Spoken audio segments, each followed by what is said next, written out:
Alright guys, meron pong balita ngayon. Medyo nagkakagulo daw ngayon sa Davao. Ano nga bang nangyari?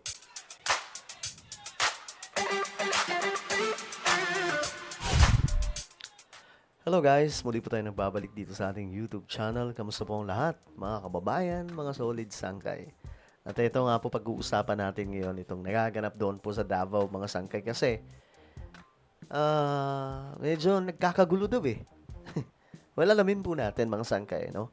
Sa mga hindi pa po dyan nakakapag-subscribe sa ating YouTube channel, tayo po ay road to 2 million subscribers na. No, kaya naman, ano pa ang hinihintay mo? Makikita nyo po yung subscribe button sa baba ng video na to. I-click nyo lamang po yung subscribe, i-click ang bell, at i-click nyo po yung all. Sa mga nanonood po sa Facebook, i-follow nyo po yung ating Facebook page. Okay, guys, ito nga po ang nangyari. Tingnan po natin, kasi nga po, ayon dito, may mga lumalabas na impormasyon na napaparaning daw po ngayon yung mga DDS at eto nga po, nagbabantay sila sa bahay ni Pulong. Ayan o, bahay ni Congressman Pulong Duterte, binabantayan ngayon ng mga taga-suporta dahil sa balitang may warrant of arrest sa hindi mabatid na kaso ang kongresista. Ano kayang kaso yun? Parang, ano ba, may hatol na ba sa mga isinampang kaso? Ang pagkakalam ko may mga kinaso pero si Trillanes or I don't know. So tingnan po natin. Ngayon mga sangkay, eto. May post itong bago natin panoorin yung mga video na yon. May post ngayon itong si Ramon Tulfo. Ayon dito, mula pa kagabi ay nagbabantay na sa harap ng mansyon ni Kong Pulong Duterte sa Davao City ang mga DDS. Kumakalat kasi ang balita na may isisilbing search warrant ang NBI sa bahay ng mababatas. Sinabi naman ng National Bureau of Investigation na wala namang isi-serve na arrest o search warrant kay Pulong. Si Pulong ay nasa The Hague, Netherlands. Napapraning na yata ang mga DDS. Napapraning na daw po yung mga DDS ayon po dito kay Ramon Tulfo. Well, ito po sila mga sangkayo. Doon na po sila nakabantay. Ang tanong ko dyan, anong magagawa nila kung halimbawa may search warrant? Wala naman po sila magagawa dyan eh. Di ba kahit sandamak pa po sila kapag gobyerno na po yung kalaban, wala po talaga silang laban dyan. 'Di ba? Kahit ngayon, 'di ba, kay Pastor Kibuloy nga, may nagawa ba yung mga tao doon? Wala po mga sangkay. So dito, wala silang magagawa kung totoo ha. Pero mukhang fake news eh. Mukhang hindi naman daw totoo. Eto, tingnan po natin yung video. Dito tayo sa bahay ni Congressman Pulong Duterte. Yan o, kami nagbabantay dito. Naka full alert. Full alert daw mga sangkay. Full force. Ayan. So, study tayo sa mga legal requirements in the implementation of search warrant. So, kung may mga bisita man na dumating dito sa bahay ni Congressman kasi meron tayong mga naririnig na mga chismis. Chismis lang pala eh. Chismis! Ayan, inamin nila. Chismis. Fake news.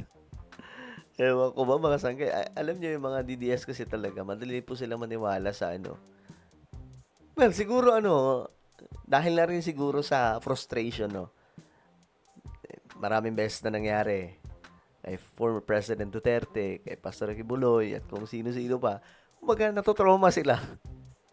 Pero, ang napansin ko kasi sa kanila, madali po silang maniwala mga sangkay sa mga, mga chismis na kumakalat.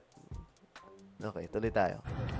So, kung mayroon pa mga bisita na pumunta dito Mhm. sa bahay ng ating butihing Congressman Pulong Duterte, so naka-full alert po dito ang mga staff po ni Congressman Pulong Duterte.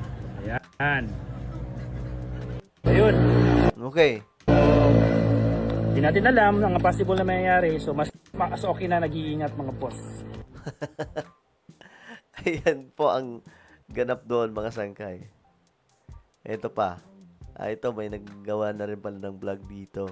Bahay ni Pulong Duterte binantayan matapos ang search warrant reports. Okay. So, nakaraan pa pala sila nagbabantay. Ayan po. Kaganapan, bandang alas 11 ng gabi. Nakaraang araw, mga sangkay, dumarami ang mga taong lumalabas sa bahay ni Kong Pulong Duterte. Hanggang ngayon, mga sangkay, nagbabantay po sila. Ayan o. Until now, nagbabantay po sila sa bahay. Guys, tignan nyo kung totoo man na may search warrant, anong magagawa nila? Wala. 'Di ba? Makakaharang ba sila? Hindi. Pero ito pala yung bahay ni Pulong, no? Ayan ang ganda.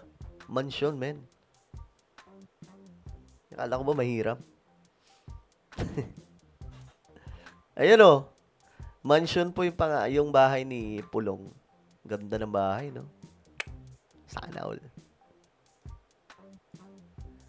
Ayan. Naka-full alert daw po, mga sangkay. Search warrant was issued against... Ha? Ito News Duterte. Fake news.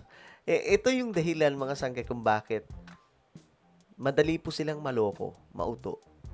Dahil sa mga, kung ano-anong mga pinapakalat na fake news. Di ba dati din, meron daw pong ilalabas na search warrant sa bahay mismo ni Tatay Digong, ni PRRD.